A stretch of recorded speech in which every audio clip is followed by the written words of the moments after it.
Hi everyone. First of all, good morning to all of you. So welcome back to my YouTube channel.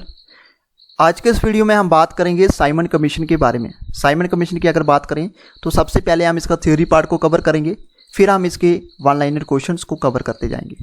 तो काफ़ी important video रहेगा। बताना चाहूँगा आपको जेके SSB के जितने भी एग्ज़ाम्स होते हैं, अगर आप एसएससी सीजीएल या किसी भी कम्पिटिटिव एग्ज़ाम्स की प्रिपरेशन कर रहे हैं तो मॉडर्न हिस्ट्री से रिलेटेड आपको बहुत सारे क्वेश्चंस एग्जाम में पूछे जाते हैं।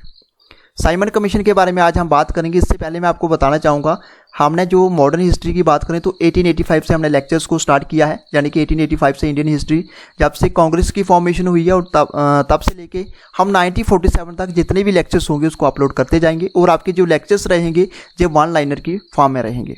तो स्टार्ट करते हैं वीडियो। साइमन कमीशन के बारे में देखिए, जो इंडियन स्टैट्यूटरी कमीशन था, इंडियन स्टैट्यूटरी कमीशन उसी को साइमन कमीशन बोला जाता है। ये साइमन कमीशन के अंदर 7 मेंबर थे और इसके जो चेयरमैन थे वो थे सर जॉन साइमन। तो Indian statutory commission also known as Simon commission, जिसमें ग्रुप था 7 मेंबर्स का और इसके जो चेयरमैन थे वो थे सर जॉन साइमन। अब ये कमीशन जो commission arrived in British India 1928 ताकि स्टडी किया जा सके constitutional reforms in Britain largest and most important position. आप कुछ और इंपॉर्टेंट पॉइंट्स की बात करें, जो गवर्नमेंट ऑफ इंडिया एक्ट था 1919, इसको introduce dyarchy system to govern the British provinces in India, ताकि ब्रिटिश प्रोविंसेस को गवर्न किया जा सके। इस सिस्टम के अकॉर्डिंगली क्या था, जो प्रोविंशियल सब्जेक्ट जो थे उसको डिवाइड किया गया 2 कैटेगरीज में। इन 2 कैटेगरीज की अगर बात करें तो एक थी रिजर्व कैटेगरी और एक थी ट्रांसफर, जिसमें रिजर्व सब्जेक्ट थे, ट्रांसफर सब्जेक्ट थे। अब जहाँ पे आप देख सकते हैं ट्रांसफर सब्जेक्ट की बात करें तो जहाँ पे इनको ट्रांसफर सब्जेक्ट की बात करें तो इसको एडमिनिस्ट्रेट किया जाता था गवर्नर के द्वारा with the aid of minister, यानी कि मिनिस्टर की हेल्प से, responsible to the legislative council. ठीक है, तो ये लेजिस्लेटिव काउंसिल की अगर बात करें तो इसको एडमिनिस्ट्रेट किया जाता था गवर्नर के द्वारा, किसकी एड से, मिनिस्टर की एड से, जो कि रिस्पॉन्सिबल होता है किसके लिए, लेजिस्लेटिव काउंसिल के लिए। रिजर्व सब्जेक्ट की बात करें तो दूसरी साइड आपको रिजर्व सब्जेक्ट देखने को मिलेंगे, वेयर टू बी एडमिनिस्ट्रेड, जिसको एडमिनिस्ट्रेट किया जाता है गवर्नर के द्वारा and is executive council without being responsible to the legislative. मगर ये रिस्पॉन्सिबल होता था लेजिस्लेटिव काउंसिल के लिए, ये लेजिस्लेटिव काउंसिल के लिए रिस्पॉन्सिबल नहीं था। तो ये आप देख सकते हैं ट्रांसफर सब्जेक्ट और रिजर्व सब्जेक्ट। अब कुछ और इंपॉर्टेंट पॉइंट्स की बात करें तो ये एक्ट इसलिए लाया गया था, साइमन कमीशन इसलिए लाया गया था ताकि रिव्यू किया जा सके on its working after 10 year. अब जहाँ पे बात करेंगे कुछ इंपॉर्टेंट पॉइंट्स की, द एक्ट जो था 1919 fail to meet the aspiration of the Indian for self rule. ठीक है, तो डोमिनियन स्टेटस की बात की गई है। तो जहाँ पे उसके साथ साथ अगर बात करें तो कॉन्स्टिट्यूशन रिफॉर्म की बात की गई है, were due to in 1929 anticipating a change in government the Indian statutory commission Simon commission was appointed in 1927। जहाँ पे 1919 एक्ट को उसी को देखते हुए, उसी का जो वर्क था उसी वर्क को देखते हुए इन्होंने बात की गई, जहाँ पे ये डिस्कस किया गया कि 10 साल के बाद हम एक नया कमीशन लेके आएंगे।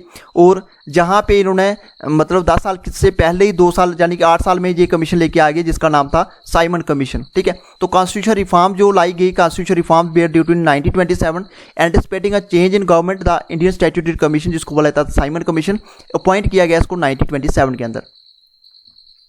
अब कुछ और इंपॉर्टेंट पॉइंट की बात करें, जनरल रिस्पांस क्या था इंडियन का जब साइमन कमीशन लाया गया।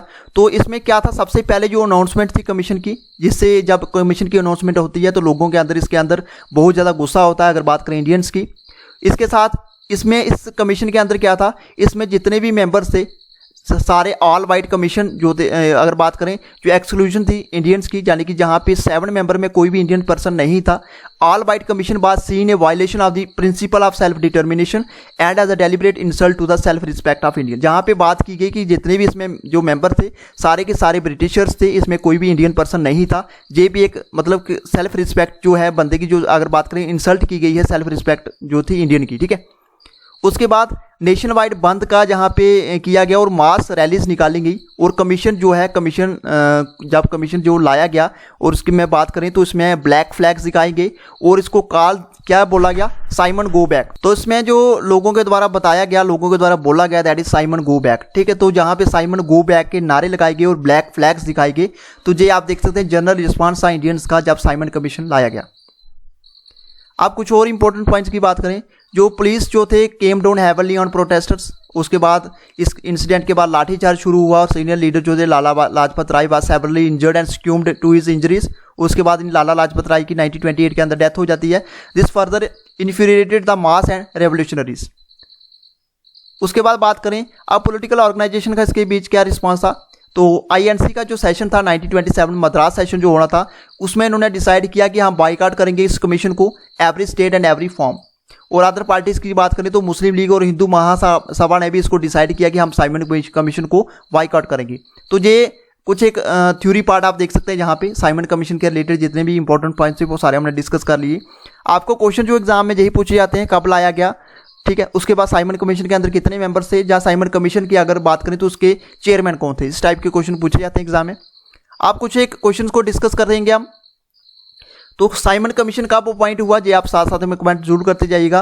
When was Simon commission appointed, so answer रहेगा आपका 1927 में साइमन कमीशन को अपॉइंट किया गया। उसके बाद बात करें तो साइमन कमीशन को क्यों अपॉइंट किया गया, साइमन कमीशन को अपॉइंट इसलिए किया गया ताकि रिव्यू किया जा सके गवर्नमेंट ऑफ इंडिया एक्ट 1919 जिसको बोला था मोंटेगू चैम्सफोर्ड रिफॉर्म्स, ठीक है, उसको रिव्यू करने के लिए, उसको देखने के लिए साइमन कमीशन को अपॉइंट किया गया। Why did Indian boycott the Simon commission? अब यहाँ पे क्वेश्चन ये है कि इंडियन ने यहाँ पे बाइकआउट क्यों किया साइमन कमीशन का, सो आंसर रहेगा आपका because of absence of any Indian members in 7 member Simon commission. जहाँ पे सिंपल सी बात थी, साइमन कमीशन के अंदर थे 7 मेंबर, उसमें एक भी इंडियन नहीं था, यानी कि सारे के सारे पर्सन जो थे वो ब्रिटिशर्स थे, इसलिए लोगों ने जहाँ पे इंडियंस ने साइमन कमीशन को बाइकआउट किया। और क्वेश्चन की बात करें तो टाइटल किसको दिया गया, पंजाब केसरी का, तो पंजाब केसरी का टाइटल जो मिला था वो मिला था लाला लाजपत राय, ठीक है, तो who was given the title of Punjab Kesari, that is Lala Lajpat Rai. What was the other name of Simon commission, ये हमने सबसे पहली स्लाइड में डिस्कस किया था कि अदर नेम क्या था साइमन कमीशन का, एग्जाम में क्वेश्चन बहुत बार रिपीट हो चुका है। सो आंसर रहेगा आपका Indian statutory commission. Indian statutory commission को बोला जाता है साइमन कमीशन। तो अदर नेम का अगर आपको क्वेश्चन आता है तो आपको इसको मार्क करना है इंडियन स्टैट्यूटरी कमीशन। अब यहाँ पे नेक्स्ट क्वेश्चन की बात करें तो ये आपके लिए इंपॉर्टेंट है, who was the member of Simon commission who letter became the future PM of Britain. अब यहाँ पे क्वेश्चन ये पूछा गया है, इसमें से आपने उस मेंबर के बारे में बताना है, कौन सा मेंबर था साइमन कमीशन का जो बाद में जाके पीएम बनता है ब्रिटेन का। सो आंसर है आपके ऑप्शन आपके पास क्लीमेंट एटली, उसके बाद John Simon, option C Lawrence Sky, option D Calvin Stark. ये आप साथ साथ में कमेंट जरूर करते जाइएगा। सो क्या रहेगा इसका राइट आंसर, राइट आंसर रहेगा जहाँ पे option A Clement Attlee. Clement Attlee जो थे ये मेंबर थे साइमन कमीशन के और बाद में जाके ये फ्यूचर प्राइम मिनिस्टर बनते हैं ब्रिटेन के। तो फ्रेंड्स ये था आज का हमारा शॉर्ट सा वीडियो साइमन कमीशन के रिलेटेड, जितने भी इसमें थ्योरी पार्ट था वो हमने कवर कर लिया है। अगेन बताना चाहूंगा आपको साइमन कमीशन के ऊपर कैसे क्वेश्चन पूछे जाते हैं।